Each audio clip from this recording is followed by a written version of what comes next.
originally my plan was to just do a sit-down review of this book when I was done reading it. And because it's taken me a lot longer than I'd like to finish it, not because of the book, but because of life, I kind of think I want to do a vlog style review or / experience it with me thing like I do with some of the books that I read in the past. I'm already on page 70. So I'm only about 50 pages shy of finishing the first part of the book. This book is split up into 3 parts. The first part is Jasmine talking about her own personal experience with Witchflight. The second part is the Spirit Codex called the Liber Spiritus. And then the third part is her personal recipes. Okay, so I have been trying to record what I'm about to share so many times, and I just keep talking for too fucking long, and I'm not trying to make this a fucking 40-minute video. So we're going to try to do this again. I am sharing with you some of these tabs, which are highlights of what I've read so far. I've only read up to page 70, and that's within the first part of the book. I think I have about 50 pages or so left to finish that first part of the book. And that's when I'll check in again. So far, I've highlighted a few things that just kind of resonated with me. And I wanted to share those just because I thought that would be cool. Okay, so the first thing I want to share is from chapter 3, Afraid of Heights. And she talks about visualization and how practicing visualization exercises improves your skill of being able to actually have vision while doing astral traveling, which I wholeheartedly agree with, but it's one thing I've never struggled with, and I'm going to credit my years as a kid where I would binge read fantasy books and just books in general. They really helped create a very, very strong visualization foundation for me. So I never really had issues visualizing. So I'm very, very glad of that. But anyways, she goes on to say, doubting your own capabilities could lead to delays or layovers in your travel experience. And that's because, especially if you're somebody who's used to visualizing things all the time, you may think that in order to be able to engage in Witchflight, you need to have some other type of insane, otherworldly, Hollywood movie type of ability. And that's not the case. And I don't know if that's the case for anybody else, but it's not the case for me. I think it's a lot more subtle than you expect it to be. And I've talked about that before when I was vlogging, reading Aiden Watcher's Changeling as well. And then 2 pages later, I highlighted something else.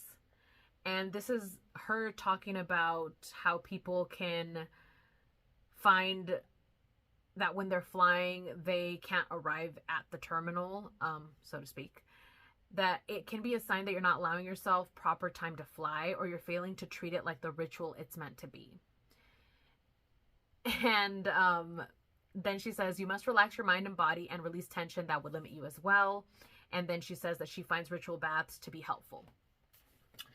So yes to all of this. It goes back to what I was saying earlier about fear. If you don't think that you know how to fly, or you're having a hard time flying, it can have everything to do with you not believing that you can do it, not giving yourself the proper time to do it, not giving yourself the environment that you need to be in to do it. And with environment, I'm not talking about just physical, even though that's also very important. You don't want to be constantly distracted, whether it be by loud noises or people moving in the same room, lights, whatever. But also the environment in terms of your body. So when she says you must relax your mind and body, this is so key. This is beyond key. Like, I don't even know. This is another reason why people say you have to meditate, right? Because you're practicing relaxing your mind and or body. Because for some of us, you think you're only needing to relax your mind, but in my experience, I cannot fully relax my mind if my body is not relaxed. And I also cannot relax my body if my mind is not relaxed. It's kind of like this this messed up, or maybe not messed up, relationship between the two, where if one is really out of whack or really up here, versus like down grounded, it's not going to help you. And it sounds like weird, right? Like you're thinking if you're, I guess you could say it in terms of chakras, but I don't really want to get into chakra talk right now.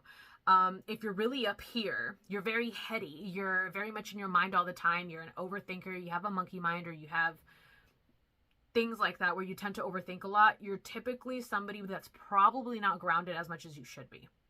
So you need to ground yourself to pull your head back into your body instead of up here with all these like cool things, so that you can then relax your body, so that you can relax your mind, so then you can pull out.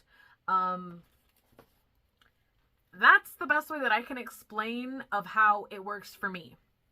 So when she says relax your mind and your body, that's kind of like what I was thinking about, and I just wanted to talk about it and explain it, because I think it's really difficult for people to capture how it's going to work for them. Like you can watch videos on how to do it, but that practitioner or that person or that teacher or whatever is teaching you on how it presented itself to work for them, and a lot of the times that's not what's going to fit for like a lot of people, and you have to find your way. So I found that way for me.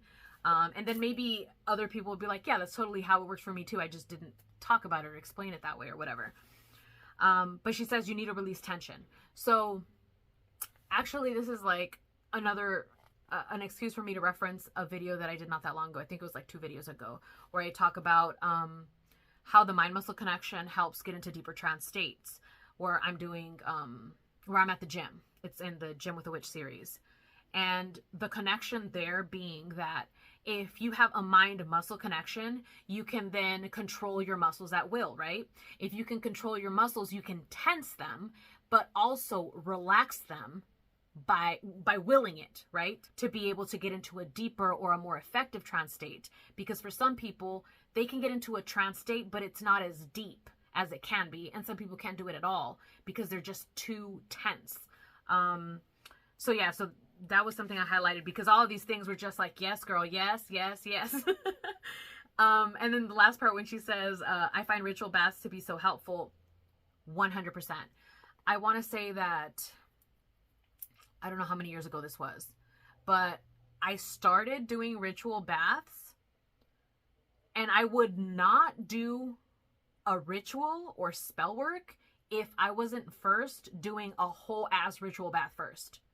Because after that ritual bath, or at least for me, I get into this, like, it's almost like if I'm already in like a subtle trance state. I feel so relaxed. My body feels heavy, but like in a good way. And me personally, when I want to really go deep into astral work or get into a deep trance, my body needs to feel so heavy that I can slip out of it easily, because it's almost too heavy to get out of it and carry it at the same time. I'm hoping that this is making sense. Okay, and then on page 43, which is the first page of chapter 8, Saved by Blood, she says, the next time I met the devil was a wildly different experience, and it did not make sense until after a traumatic event. This next encounter also happened during a witch flight disguised as a dream. Now, I really had to sit with this, because I really had to think about, what do I categorize as a dream versus a lucid dream versus astral work? And what are the thin threads that connect these? I know, oh my God, I'm sorry. I'm getting on my own nerves because I keep going into different topics. But this reminds me of how a lot of people say that astral work and lucid dreaming are 2 totally different things. And I think the lines are a lot more blurred than, well, in my opinion, I think the lines are a lot more blurred. That's what I'm going to say. And that's why this is possible when she says it also happened during a witch flight disguised as a dream. Yeah, I'm not going to say any more about that because I'll be here forever. Okay, and this is another one of like my favorite little bits. I even wrote a note. This is on page 50 of the same chapter. And she says, and I'm trying not to give away so much because I want you to buy this book so you can read it. But she starts talking about how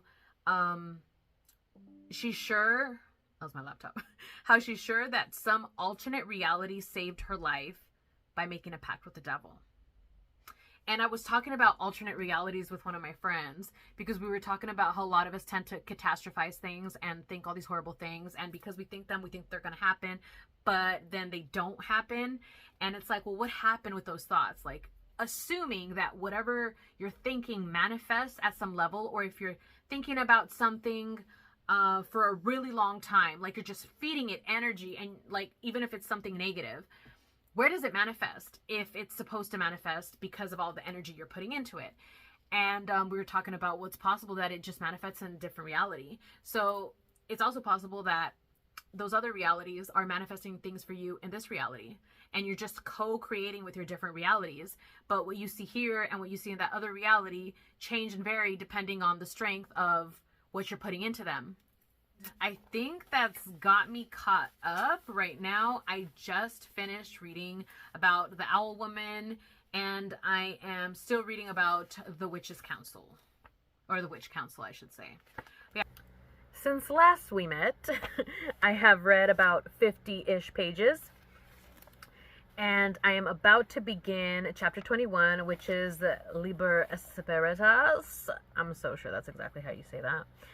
And I wanted to summarize some of what I read, but that's really difficult to do. Number one, because I'm not that great at summarizing. I blabber on forever. And two, there's just so much information packed into those pages. So she starts we left off with the Witch Council.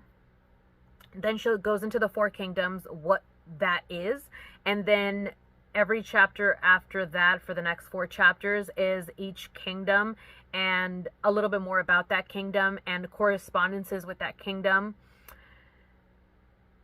Yeah. Then she goes on to the 6 virtues. She talks about the witch's Sabbath. And then the chapter 20 is Betwixt the Horns. And she adds some really beautiful entries, specifically in those last 2 chapters that I mentioned. And I just got lost in them. Like, I really felt like I was somewhere else while I was reading them. They were just, I almost want to say that they were painted beautifully. And I kind of got lost. Like, I almost felt like I was kind of like when you have a little bit too much caffeine and you're like hyper focused. Like, that's kind of how I felt when I was reading that.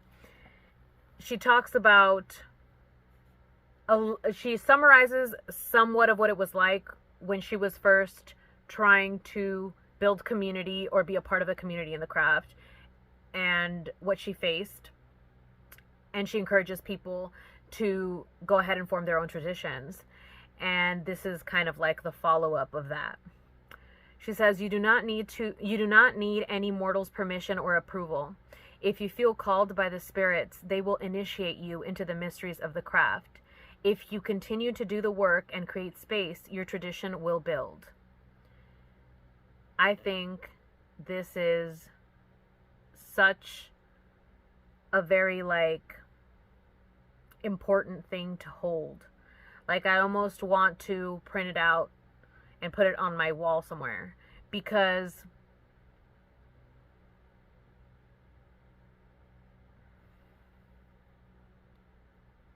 I think we all want to be a part of something, and sometimes it escapes us that when you cannot find where you fit, maybe it's time to create that place for you to fit into.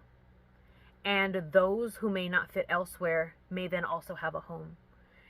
It is just so beautiful and so sentimental, but so deep. And I think it also resonates with me hardcore, because I have felt like I didn't really belong anywhere in a lot of different spaces.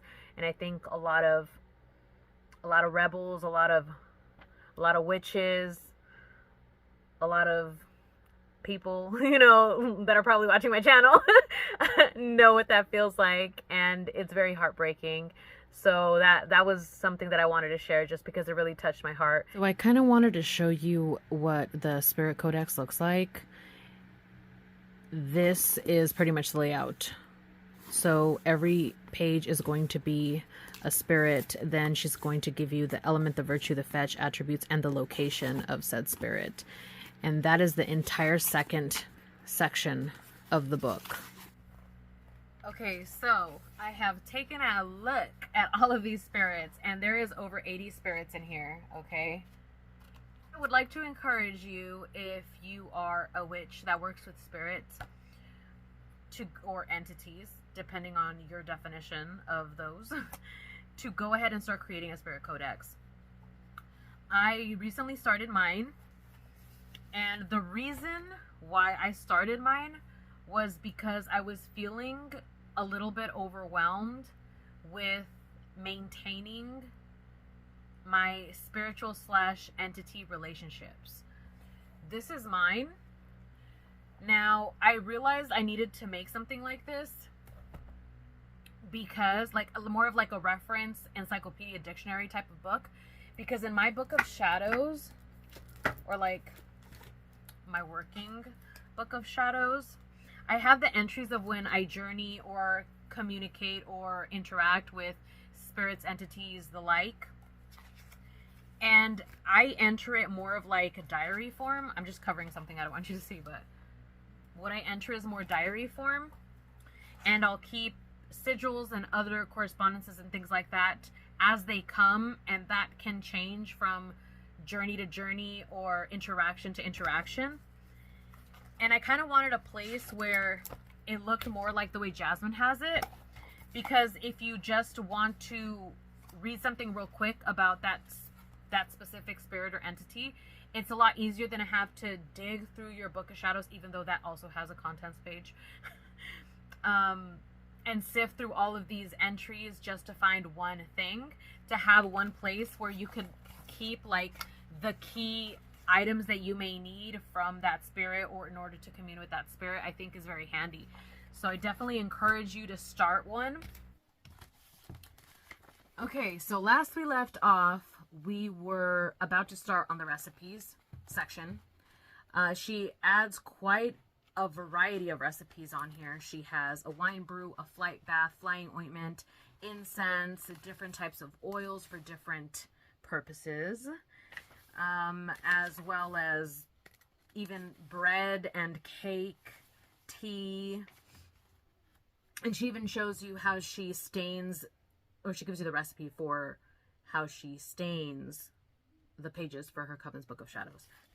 Okay, and then on chapter 23, she talks about communing with the Witch Council, which is something I look forward to doing.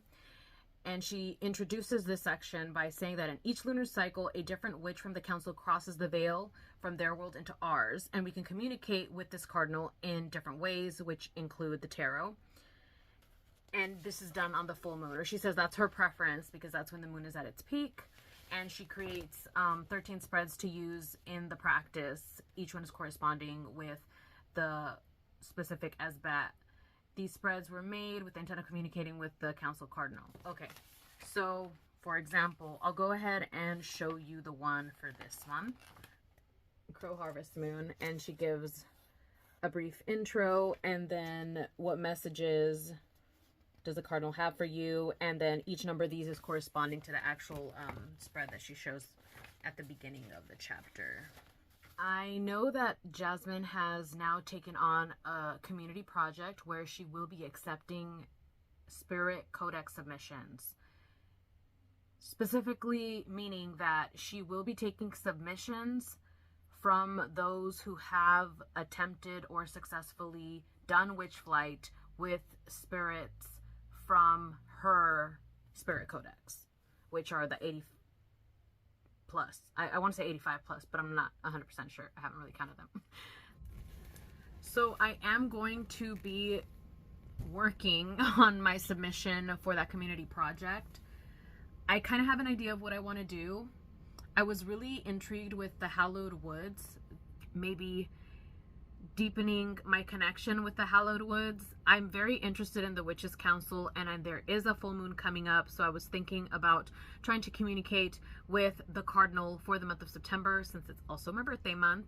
So I think that a lot of these things are lining up nicely, but yeah, those are my thoughts as of now. So let me kind of get into my experience with what I believe to be the Hallowed Woods.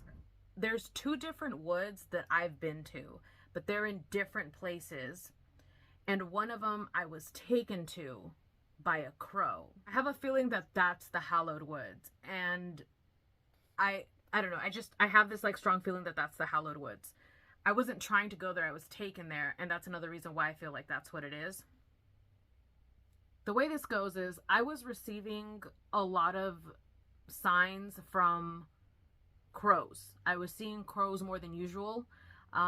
There are crows around my area, so it's not like weird to see crows or anything. But specifically, I would go outside to the front of my house and I would see crows just coming to perch on the trees. And I didn't really make a big deal out of it because I'm not one of those people that thinks everything's a sign.